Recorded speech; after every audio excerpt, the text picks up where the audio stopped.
দিয়েছি তাকে, সে আমার সাথে বিশ্বাসঘাতকতা করেছে। এই মন্ত্রীকে ছুলে ছড়াতে হবে।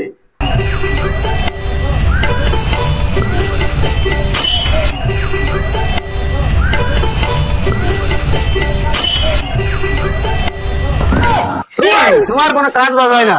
রাজার মশাই অনেকদিন যাবৎ বাণিজ্য রয়েছে, কি খেয়েছে কি না খেয়েছে, শরীর তার অনেক দুর্বল। তোমাকে মুদ্রা দিয়ে পুষতেছে কিসের জন্য? ধরো রাজা মশাইকে আমরা দুজনে উঠাই দিই। মাফ করবেন হুজুর মশাই। আচ্ছা ঠিক আছে, ধরো।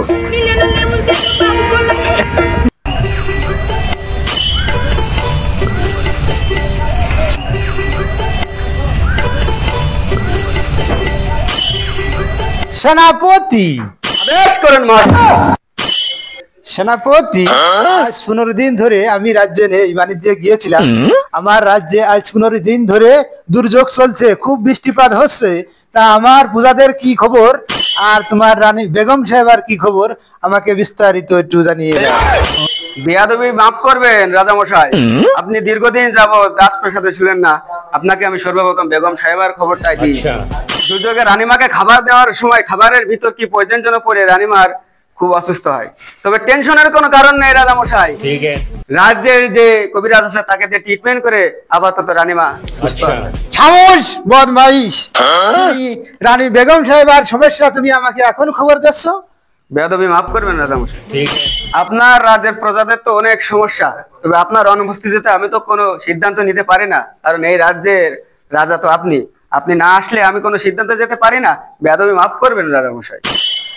আমার রাজ্যের লোকজন সমস্যায় আছে, আর এই সমস্যা তো আমারই দেখতে হবে। তা মন্ত্রী মশাই, আমি যে তোমাকে গত সপ্তাহে 1 বস্তা আটা দিয়ে গিয়েছিলাম, সেই আটা তুমি কি করেছো? বাস্তা আটা আছে, রাজ্যে মেলা লোক, কত লোকের মধ্যে ভাগ করতে আমার সমস্যা আছে। সে আটা তো আমি 8 চিটিয়ে ভিজে মানে খাই ফেলাই দিচ্ছি। আপনি চিন্তা করবেন না রাজা মশাই, আমি সেই 1 বস্তা আটা তো প্রজাদের ভিতরে বিলাই দিই। সব মিশে কথা। আপনার অনুপস্থিতিতে এই রাজ্যের খোঁজ খবর নেওয়ার দায়িত্ব তো আমার। আমি তো আপনার মহামন্ত্রী, আপনি টেনশন করবেন না, প্রজারা সবাই ভালো। সব মিশে। মন্ত্রী, তুই এই যে আটা চুরিয়ে খাই বলিস, আচ্ছা, তুই আমার একটু ভাগ দিসনি, সুযোগ আমি একটা পাইছি, আমি খালি বাতাস করে বেড়াই, তোরে দেখতেছি দাঁড়া। ঠিক আছে, আজ আপনাকে একটা কথা বলতে চাই। জি বলো। আটা দিছিলেন আপনার মন্ত্রীকে, সে আটা সে নিজে খাই বেলাইতেছে, প্রজাদের একটুও দেয় নাই। আজ দীর্ঘদিন ধরে আমার মন্ত্রীর দায়িত্ব দিয়েছি তাকে, সে আমার সাথে বিশ্বাসঘাতকতা করেছে। এই মন্ত্রীকে ছুলে ছড়াতে হবে, আর এই মন্ত্রীর দায়িত্ব আমি আজকে থেকে তোমাকে দিলাম। যাবো না মন্ত্রী মশাই, তুমি তাকে বন্দি করো। জি যাবো না।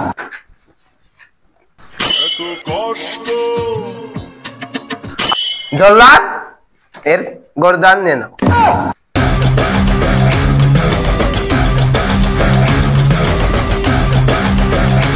আদেশ করেন মন্ত্রী। সে মহারাজের আদেশ হয়েছে, বেঈমানটাকে শিরচ্ছেদ করো।